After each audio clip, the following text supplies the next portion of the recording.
Hi guys, welcome to Code Bashers. Guys, in this video, I will be discussing the Infosys System Engineer interview experience. As this interview happened recently only on 1st September 2021. So guys, make sure that you watch this video till the end so that you can get to know the type of the questions which are getting asked in the interview. Guys, I have made a dedicated playlist on my channel on the Infosys interview experience. In this playlist, there are interview experiences of the different roles in Infosys. There are total five videos for the SCS role of Infosys. Two videos are for the PP role interview experiences, and one video is for the system engineer role. So guys, you can see that now this video is the second interview experience for the system engineer role of Infosys. So make sure that after watching this video, you watch the first experience also. This will really help you guys in getting the type of the questions and you can prepare yourself accordingly. And guys, one more video I have made for this purpose only, that is the Infosys important interview subject discussion. You will find this video in this playlist only. In this I have discussed the important topics which can be asked in Infosys for different profile, that is the SCS profile, the SCS profile and the PP role profile. So if you have your interview in coming days, make sure to prepare yourself using this video only. So guys, I hope the things are clear. So guys, let's start this video, and before starting the video, please hit the like button as well as the subscribe button for this channel. Okay, so guys, the date of the interview was 1st September 2021. The branch of my friend was IT. The duration of the interview was 25 minutes. Now, the first question that was asked from him was, tell me about yourself. And guys, till now you have given many interviews. You know that this will be the first question that will be put in your way. So I hope that till now you have got the importance of this question and how you have to prepare it. Just mention only those skills in which you are comfortable in, and also try to mention your projects, internship, extra activities and your hobbies also in this tell me about yourself.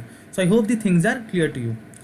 Now, the next question was, explain about your projects. So guys, again, in any of the interview, whether it is Infosys or any different company, this question will be definitely asked from you irrespective of the role. That is, what are the projects you have worked on? Because company wants to know that before joining the company, how much experience in different technologies you have and what all things you have done in your projects. So is whenever you have to explain your projects, make sure that you prepare four things. That is, what is the technology stack that had been used in the projects, what are the difficulties that you have faced, how you overcome those difficulties, and what is the future scope of your project. Because if you are doing something now, then there must be any scope for that thing in the future.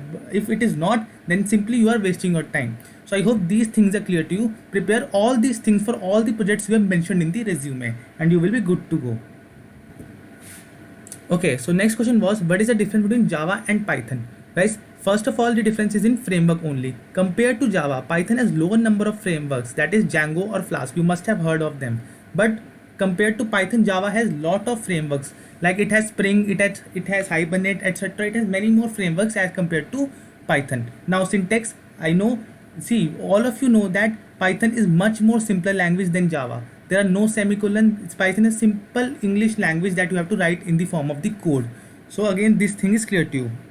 Now, in terms of speed, Python is much more slower than Java. So I hope these 3 points are clear to you. And guys, whenever a difference is asked in an interview, make sure that you give at least 2 points to the interviewer. Okay. Now, the next question is, again, this is the 100% asked question in any interview, that is, explain all OOPS concept with real life example. So as the concepts you have to explain are abstraction, encapsulation, polymorphism, inheritance. All these concepts you have to explain in the interview with real life example. And guys, if you do not know how to explain these concepts, I have made a separate video on my channel, that is the 4 pillars of OOPS. I will give you the link in the I button. Make sure that you visit that video, see how you have to explain each of these points to the interviewer with the help of the real life examples. So I hope this question is clear to you. Now, the next question was, what is the difference between data abstraction and data hiding? Guys, most of us confuse these two terms as single only. That is, data abstraction is similar to data hiding only. But there is a difference in that. That is, what is abstraction? Abstraction is, it extracts only the relevant information and ignore essential details.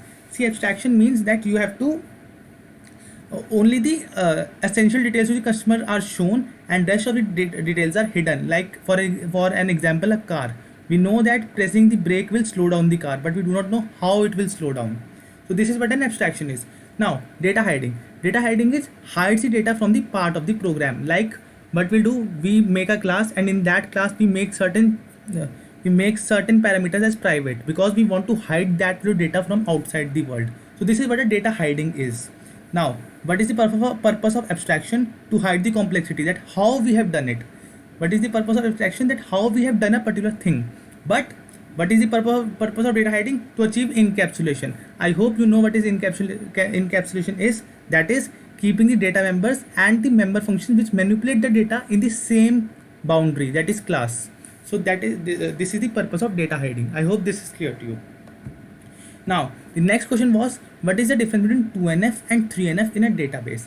Again guys, if you want to answer this question, then you must know what is normal forms, what is relational database, and how these terms are connected to you. So guys, these all things I can't explain in a single video. So for 2NF and 3NF, I am giving you the link of this Geeks for Geeks site in the description box. Make sure to visit these articles because these articles will be very informative for you in understanding the normal forms. What are prime attributes, what are non-prime attributes, what is 2NF, what is 3NF, what is BCNF. So all these normal forms you will have to study on your own. I will give you this link in the description box. Make sure that you visit this link. Okay. Now the next question was, have you done any internships? So my friend had done internships, so he explained that what all internships he did, what all projects in internship he worked on, what was the technology stack that he used in that project in internship, and what all were the gains in the internships. So I hope you got this point. So as these 7 technical questions were asked, now the HR questions are here. That is, what are your hobbies? If required, will you be able to work night shift? So guys, again please say answer yes in this answer, that you will be ready to work in night shifts, because in the end it only depends on the project that you will be allocated in. So please say yes in this particular answer only. Now again, next question was, where do you see yourself after 5 years? So again, it's a very commonly asked HR question. And guys, one more thing, I have made a separate video on my channel in which I have covered the 9 most commonly asked HR questions in an interview. So if you want to get to know the questions, I will give the link in the I button. So again, where do you see yourself after 5 years? So please prepare your answer very well. You can see the internet for the sample answers. Now the last question of HR was, why do you want to join Infosys? Guys, whenever you are giving an interview of any company, make sure that you know 2 or 3 facts about the company, on what technologies it is working and what are the future goals of that particular company. So it will help you in forming such HR answers, and it will put a really good impression in to the HR person. Now even if your technical went average but your HR round was good, then also you have high chances of getting selected. So I hope these things are clear to you. So guys, these were all the technical questions as well as the HR questions which were asked to my friend in the interview which happened on 1st September. So I hope this interview will help you in preparing for your interviews. So guys, this was it for this video. I hope you liked the video. If you have not liked the video till now, please hit the like button, please hit the subscribe button, and guys, make sure that you join all the Telegram groups that are given in the description box. So guys, thank you for watching the video.